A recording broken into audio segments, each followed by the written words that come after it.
இந்த விபச்சார ஊடகங்கள் பெட்டி கேட்குறாங்க, இத்தனை தொகுதி கேட்குறாங்க, இவங்களுக்கு என்ன வாக்கு சதவீதம் இருக்குன்னு தளர்ந்தாழ்ந்துக்குன்னு தான்.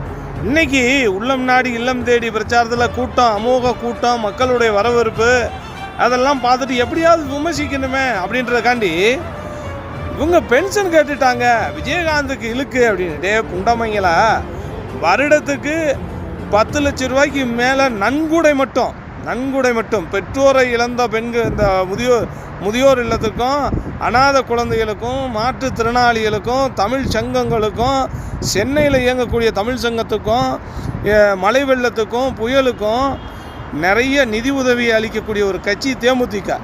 இன்றைக்கி 15,000 ரூபாய் வாங்கினா ஒரு அறக்கட்டளை ட்ரஸ்ட்டு மேலே அதை இப்போ செலுத்துனாங்கன்னா அது சாப்பாட்டுக்கு ஆகிட்டு போகுது.